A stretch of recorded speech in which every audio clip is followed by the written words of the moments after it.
ইসলামী মৌলবাদীদের বাংলাদেশ, আগামী বাংলাদেশ কোরআন সুন্নাহর বাংলাদেশ, আগামী বাংলাদেশ এদেশের স্বাধীনতা বিভাগীয় মানুষের বাংলাদেশ, আগামী বাংলাদেশ ধর্মীয় ব্যক্তিত্ব বাংলাদেশ, আগামী বাংলাদেশ সাম্য, মানবিক মর্যাদা এবং ন্যায় বিচার প্রতিষ্ঠিত বাংলাদেশ, আগামী বাংলাদেশ হবে বৈষম্য বিরোধী বাংলাদেশ।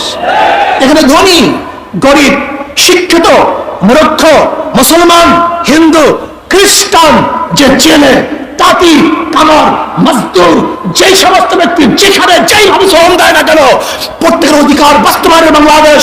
এখানে পুরুষদের অধিকার বাস্তবায়নের বাংলাদেশ।